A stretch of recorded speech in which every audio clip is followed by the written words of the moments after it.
अगर ये वीडियो पसंद आए तो लाइक कीजिएगा, शेयर कीजिएगा अपने दोस्तों में और उस चैनल को सब्सक्राइब कीजिएगा। आई फ्लाई की क्लासेस ज्वाइन करने के लिए व्हाट्सएप कीजिए 9013902981। और जी, क्या हाल चाल है आप लोगों के? भाई, आज हम लोग किसी टॉपिक के बारे में बात नहीं कर रहे हैं, बल्कि हम बात कर रहे हैं विन वर्सेस लॉस की। रिजल्ट हम लोग की लाइफ में आते रहते हैं एग्जाम्स के रूप में। कई बार हम लोग फेल होते हैं, कई बार हम लोग पास होते हैं। आफ्टर ऑल लाइफ हमारा है तो म्यूज़िक भी तो हमारा ही है। हमने क्या म्यूज़िक प्ले किया वही है जो हमारे कानों में पड़ता है। आज हम लोग मिलेंगे कुछ विनर्स जो गेट 2019 और आईआईटी जैम के एग्ज़ाम को पार कर पाए। Sandeep Kumar, all India rank 18। कैसे आई होगी इनकी ये रैंक? 18 रैंक कम नहीं होती। नो डाउट इनके एफर्ट्स हैं, इनकी विल पावर है और साथ में इनकी मेहनत है। मराठे आभा, अनूप बिस्वाल, हिमांशु रंजन, ये सभी एग्जाम्पल्स हैं इस बात के कि जब हम मेहनत करते हैं तो रिजल्ट हमारे होते हैं और हम जो चाहें वो पा सकते हैं। रीना फौजदार, हम लोग किस कंडीशंस में कैसे काम कर रहे हैं, जीतने वालों के लिए ये मायने नहीं रखता, उन्हें केवल काम करना है। मनोज कुमार,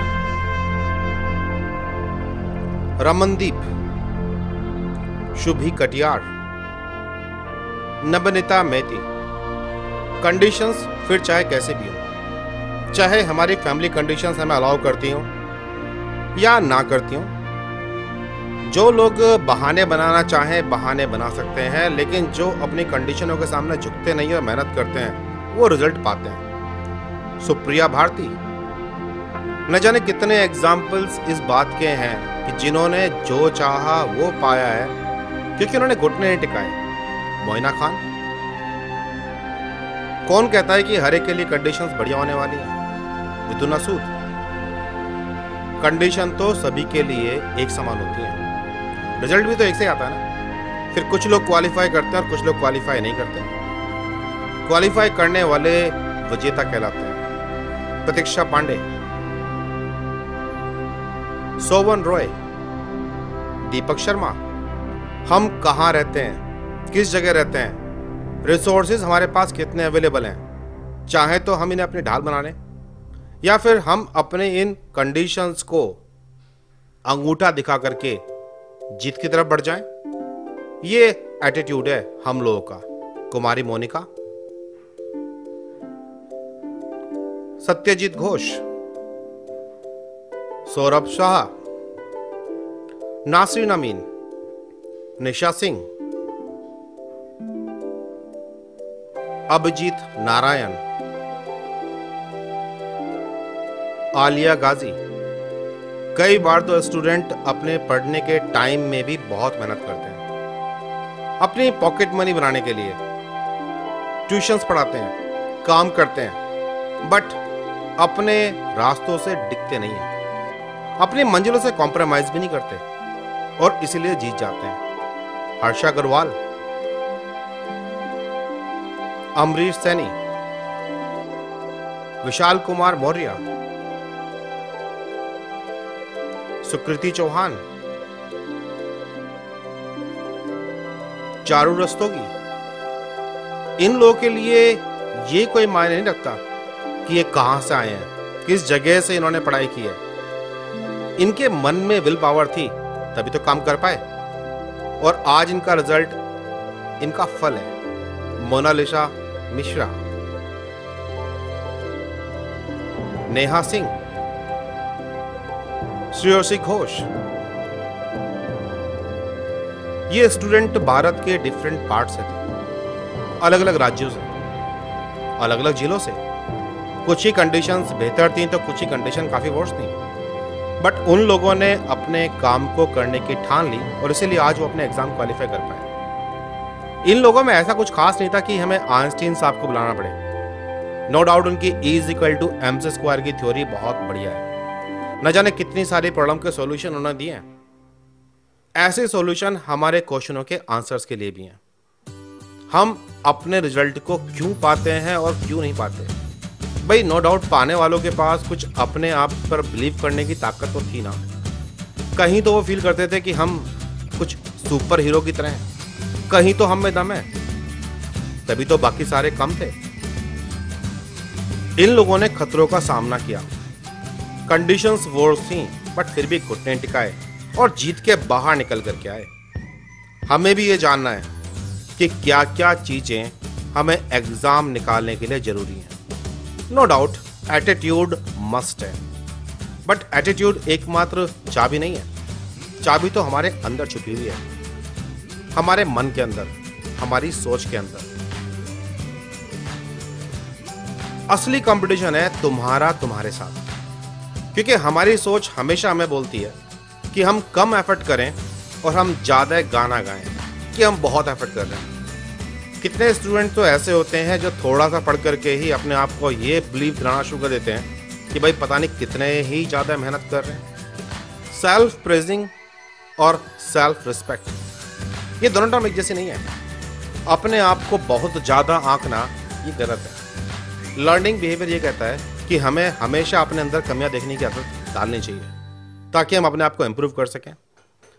जनरली हम लोग करते भी ऐसे ही हैं कि हम लोग करते कम हैं और प्रिटेंड करते हैं कि पता नहीं हमने कितना काम किया है। रिजल्ट रोज की तरह, नो डाउट, तो भाई कांटे भी होंगे जो हमें मेहनत के रूप में चुभेंगे भी।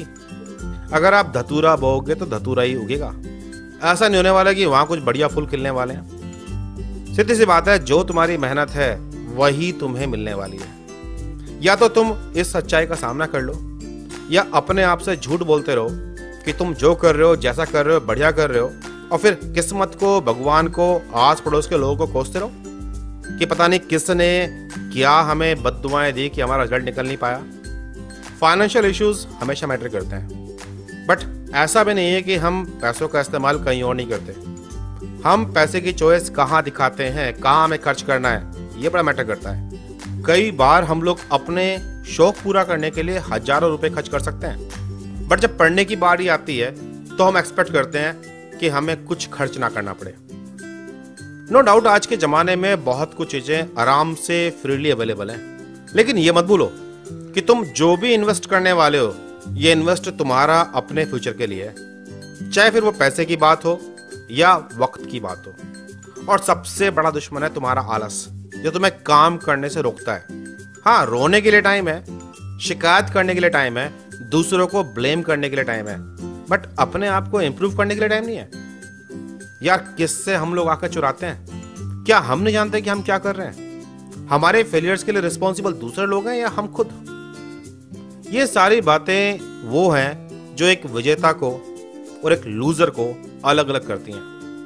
ज्यादातर लोग अपनी ही इन बुरी आदतों का सामना करते हैं, लेकिन सम्मोहित होकर के उन्हें देखते भी नहीं है कि ये बुरी आदतें छोड़नी पड़ेंगी, हमें चेंज करनी पड़ेंगी। हम चुप्पी साध लेते हैं, हम अपनी आदतों से आंखें मूंद देते हैं। हम जानते हैं ये गलत है, हम जानते हैं कि हम एफर्ट करने पड़ेंगे, लेकिन हम ना तो सुनना चाहते और ना ही इस बारे में बात करना चाहते। हम लोग झूठ सुनना चाहते हैं और झूठ ही सुनाना चाहते हैं कि हम बहुत काम कर रहे हैं, बस किस्मत हमारी खराब है। हमारे एफर्ट्स और हम, ये भी बड़ा इंपॉर्टेंट है। भाई लाइफ है तुम्हारी, फ्यूचर है तुम्हारा, तो एफर्ट भी तो तुम्हारे होंगे ना। तुम जितने एफर्ट करोगे वही तुम्हें रिजल्ट के रूप में दिखाई देंगे। कम एफर्ट्स, रिजल्ट की उम्मीद मत करो। फार्मर्स को तो जानते हो ना, खेती बाड़ी करने वाले किसान, एक फसल उगाने के लिए कितनी मेहनत करनी पड़ती है उनको तुम्हें आइडिया भी नहीं है। तुम्हें क्या लगता है केवल जमीन में बीज डाल देने से फसल बन जाती है? क्या रात दिन उन्हें मेहनत नहीं करनी पड़ती? सेम ऐसे ही जब तुम पढ़ रहे होते हो तो क्या वो पढ़ाई एक बार में कहीं भी ज्वाइन कर लेना, किसी क्लास को कर लेना काम बन गया? उसे रिवाइज नहीं करना, उसे होल्ड नहीं करना, प्रैक्टिस नहीं करना। जैसे किसान को रात दिन मेहनत करनी पड़ती है अपनी बढ़िया फसल के लिए, सेम स्टूडेंट को भी मेहनत करनी पड़ती है। इसलिए यार ये सब बातें छोड़ो, रिस्पॉन्सिबल बन जाओ और कम से कम अपने आप से सच्चे बन जाओ। दूसरों को तो हम झूठ बोलते आए हैं, अपने आप से झूठ बोलेंगे ना तो इस जिंदगी की रेस में हमेशा हम पिछड़ जाएंगे। रास्ता बहुत लंबा दिखाई देगा और हम कभी जीत नहीं पाएंगे। हम समझते हैं इन बातों को, लेकिन हमारी ईगोज हमें कुछ समझने से रोकती हैं। न जाने कितने स्टूडेंट्स तो ऐसे हैं कि अगर हम उनको बैठ करके उनकी कमियां गिनाने लगे तो अचानक से हम ही लोग उन्हें दुश्मन के रूप में दिखाई देते हैं कि पता नहीं क्यों ये हम में कमियां निकाल रहे हैं। यार हम लोगों की सेहत पर क्या असर पड़ने वाला है? तुम फेल हो या पास हो, जिंदगी तुम्हारी है जो अफेक्ट होगी। तो जानना शुरू करो कि तुम परफेक्ट नहीं हो। ये जो तुम मान के चलते हो ना कि तुम परफेक्ट हो, बाकी सारी दुनिया गलत है, यही तुम्हारी सबसे बड़ी गलती है। सीखने का सबसे बड़ा अड़ंगा है, तुम्हें सीखने नहीं देगा ये। तुम्हें लगता है कि जिंदगी तुम्हारी और सारी दुनिया तुम्हारे चारों तरफ ही घूमती है। दुनिया तुम्हारे अकॉर्डिंग मॉडिफाई होगी, तुम दुनिया के अकॉर्डिंग मॉडिफाई नहीं होगे। बहुत लोगों को ये बात तब समझ में आती है जब बहुत बड़ा टाइम निकल चुका होता है। इंप्रूवमेंट की गुंजाइश से छोड़ते नहीं हो, क्योंकि तुम तो परफेक्ट हो ना। अगर कोई तुम्हें सिखाएगा भी, समझाएगा भी, तो यार तुम्हारा आलस, तुम्हारी ईगोस और तुम्हारा झूठापन तुम्हें ये बताएगा कि तुम परफेक्ट हो। आज हो सकता है मेरी ये बातें तुम्हें कड़वी लग रही हो, बट अगर ईमानदारी से अपने अंदर झांक के देखोगे तो पाओगे कि अगर रिजल्ट नहीं आता है तो क्यों नहीं आता है, कमी किसकी थी। सिर्फ सॉरी और थैंक्स वर्ड बोल देने से काम नहीं बनता। इनकी वैल्यू भी समझनी चाहिए। समझना चाहिए कि सॉरी का मतलब क्या है। जानना चाहिए कि जब हम सॉरी बोलते हैं तो साथ में हम कमिट भी करते हैं अपने आप से कि हम अपने आप को करेक्ट करेंगे। बट हम लोग तो सिर्फ टाइम गुजर जाने के लिए सॉरी थैंक्स बोलते रहते हैं। एथिक्स कहाँ गए हमारे लर्निंग के? जब कोई हमें सिखाना चाहता है, जब कोई हमारी लाइफ में इंटरफेयर करता है अपना टाइम खर्च करके हमारे खुद के फ्यूचर के डेवलपमेंट के लिए, तब हमें दिक्कत क्यों होती है? हमें दिक्कत अपनी कमी सुन के क्यों होती है? क्यों हमें प्रॉब्लम होती है कि कोई हमें हमारी कमी सुना रहे हैं? उनका क्या जाने वाला है? कभी सोच नहीं सकते इस बात को बैठ करके कि हो सकता है वो तुम्हारा भला चाह रहे हो, चाहते हो कि तुम अपनी लाइफ में अच्छा बढ़ पाओ। अरे यार, अगर तुम अपने बारे में सोचोगे, अपने आप को इम्प्रूव करोगे, तो लाइफ तुम्हारी तो इम्प्रूव होगी। आफ्टर ऑल जिंदगी तुम्हारी है, तो गाना और धुन भी तो तुम्हारी बनने वाली है। गाइड्स आएंगे, गाइड करेंगे, चाहे फिर बात तुम्हारी लाइफ की हो, तुम्हारे फ्यूचर की हो या तुम्हारी कंट्री की हो।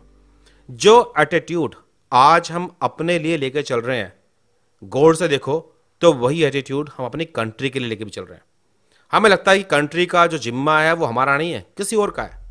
भाई जब घूमने फिरने की बात आएगी, अच्छी कंट्रीज की बात आएगी, अच्छी लाइफ की बात आएगी, तो हम हमेशा बाहर देखते हैं, दूसरी कंट्रीज में जो डेवलप्ड नेशंस हैं। हम पाते हैं कितनी बढ़िया जगह हैं, कितनी खूबसूरत मैन मेड प्लेसेस हैं, साफ सुथरी, जहाँ रहने का मन करता है, बसने का मन करता है। लेकिन जब अपने भारत की बात आती है तब हम ये सारी बात सरकार पे भी छोड़ देते हैं। क्या हमारी गंदगी को उठाने का जिम्मा सरकार का है? क्या हमारा कोई रोल नहीं है? यार ये काम करने वाले लोग हैं कौन? भाई जिस सरकारी नौकरी के लिए हम शिकायत करते हैं कि वहाँ भ्रष्टाचार है, वहाँ हमेशा लालच चलता है, रिश्वत चलती है, लोग अपनी ड्यूटी पूरी नहीं करते, तो क्या तुम ईमानदार हो अपने साथ? तुम तो स्टूडेंट हो ना, तुम तो नौकरी नहीं कर रहे। बट एज अ स्टूडेंट क्या तुम भ्रष्टाचारी नहीं हो? क्या तुमने सिस्टम भ्रष्ट नहीं कर रखा?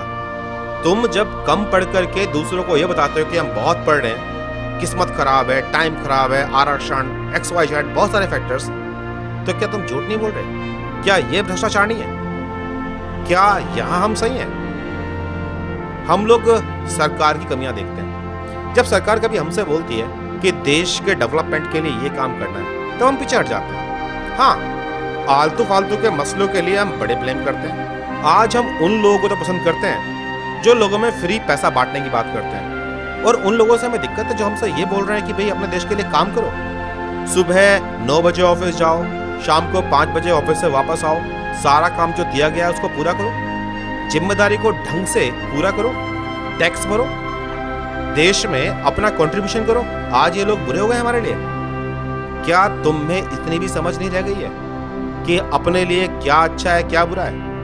यार अगर कभी ट्रीटमेंट भी कराते ना, तो ट्रीटमेंट की दवाइयाँ टॉफी की तरह मीठी नहीं होती, गोलियां कड़वी होती हैं, बट यही कड़वी गोलियां हमारा इलाज भी करती हैं। वोटिंग भी आने वाली है। अगर हम पढ़े लिखे लोग हैं तो हमें समझना चाहिए कि हमारे देश के लिए क्या अच्छा है। हमें ध्यान देना चाहिए हमारी वोटिंग पावर का, हमें यूज करना चाहिए। हमें बजाय अपने आराम को देखने के कि क्या हमारे लिए बढ़िया है, हमें ऐसी सरकार चुननी चाहिए जो देश का नाम दुनिया में ऊंचा कर सके। लास्ट 5 सालों में भारत ने जो रेपुटेशन कमाई है, पिछले 70 सालों में नहीं कमाई। और ऐसा केवल इसलिए हो पाया क्योंकि ऊपर से एक ऐसा एनवायरनमेंट क्रिएट हुआ जिसने हमें देशभक्ति की भावना जगाई, जिसने हमें सिखाया कि काम करने का मतलब क्या है। वरना अब तक तो हम जानते थे कि जेबें गरम करो और काम हो जाता है, जिसके पास पैसा है उसकी लाइफ है। अब पहली बार मौके क्रिएट होने शुरू हुए उन लोगों के लिए भी जो मेहनती हैं, जो देश के लिए काम करना चाहते हैं। अपने आप को ज्यादा समझदार बनाओ, ऐसे इश्यूज को सीखो, समझो जो रियल में मैटर करते हैं, चाहे वो हमें खुद अपने पर्सनल लेवल पर थोड़े टफ लगे। बट कोई बात नहीं, देश के लिए जहां जवान अपनी जान निछावर करता है तो क्या हम थोड़े से कष्ट नहीं झेल सकते? इस बार वोटिंग के अधिकार का इस्तेमाल करना और सोच समझ के करना। जब तुम वोट कर रहे होगे ना तो उस टाइम साथ में ये भी सोचना कि जो तुम देश के लिए कर रहे हो वो तुम्हें अपने लिए भी करना है। आखिरकार केवल तुम हो जो तुम्हारे अपने हो, और तुम अगर अपने लिए कुछ नहीं करोगे तो कोई तुम्हारे लिए कुछ नहीं करने वाला। तुम्हारी सफलता, तुम्हारी कामयाबी, सबकी कुंजी तुम्हारे अंदर है। तुम ही जीत सकते हो। चाहो तो निराश होकर बैठ जाओ, मुंह चुरा लो अपने आप से, या फिर जोश बढ़ लो और ठान लो कि अब तक जो ड्रामे कर रहे हैं वो आगे नहीं करेंगे, जो आलस दिखाया है वो आलस नहीं दिखाएंगे, और इस बार एग्जाम को फोड़ करके आएंगे। आफ्टर ऑल टाइम बहुत बीत चुका है। हम तैयार करेंगे अपने आप को, मजबूत करेंगे और उस लायक करेंगे कि एग्जाम में कैसे भी सवाल हो, हर सवाल को हम तोड़ सकें, फोड़ सकें, ताकि जीत हमारी हो। फिर यही दुनिया, यही जगह, यही घर हमें हसीन लगना शुरू हो जाएगा। जब आप बदलोगे अपने आप को तो पता है देश भी बदल जाएगा। देश मिट्टी पत्थर नहीं है, हम सब तुम मिल करके ही देश बनाते हैं। जब तुम बाहर जाकर के परफॉर्म करते हो ना तो लोग बोलते हैं ये इंडियन है, इंडियन ऐसे होते हैं। अब तुम जैसे हो, तुमने अपने इंडिया को रिप्रेजेंट किया। तैयारी, इम्प्रूवमेंट्स, लाइफ में कुछ अच्छा पाना आसान नहीं है। खूबसूरती है लेकिन दम भी दिखाना पड़ता है, लड़ना पड़ता है, जूझना पड़ता है, और तभी जाकर के हम अपने गाने पूरे कर पाते हैं जिंदगी के। एक बार हम कामयाब होने शुरू होंगे तो सब अच्छा भी लगने लगेगा, उम्मीदें भी बढ़ने लगेंगी। iFly के साथ ऐसे ही हम एग्जाम्स की तैयारी करते हैं, शॉर्ट, एक्यूरेट, फास्ट और एफिशिएंट तरीके से। iFly के इस नेक्स्ट जनरेशन प्लेटफॉर्म के साथ आप GATE, NET, DBT, ARS, ICMR, select और MSc एंट्रेंस के JNU या IIT टीफल के लिए भी तैयारी कर सकते हैं। ये क्लासेस ऑनलाइन होती हैं, आप अपने घर बैठे क्लासेस कर सकते हो। व्हाट्सएप और स्काइप के थ्रू सपोर्ट मिलता है। ये हाई क्वालिटी लेक्चर आप जब चाहो तब पढ़ सकते हो। कोर्स ड्यूरेशन में आप किसी भी लेक्चर को कितनी भी बार देख सकते हो।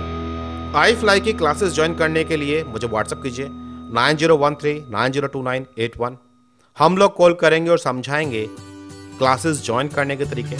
अगर ये वीडियो पसंद आया हो तो लाइक कीजिएगा, शेयर कीजिएगा, चैनल सब्सक्राइब ना कर रखा हो तो कर लो घंटी के साथ, और इस बात को जानो कि तुम कौन हो, तुम्हारी कमियां क्या हैं, और ये जो तुमने अपने आप को अपने फ्यूचर के बीच में खड़ा कर रखा है ना, जो तुम्हें आगे बढ़ने से रोक रहा है, उसको हटा लो। थोड़ा सा विनम्र बनो, थोड़ा सा लर्निंग एबिलिटी को जगाओ, अपनी गलतियों को पहचानो, शर्म फील मत करो। गलतियां हर कोई करता है, मैं भी करता हूँ, हम सब लोग गलतियों के पुतले हैं। बट फिर समझदार आदमी वो है जो अपनी गलतियां देखे, समझे, इम्प्रूव करे, ताकि वो जीत पाए। आफ्टर ऑल तुम जीतोगे तो देश भी तो जीतेगा ना। चलो फिर, जय हिंद।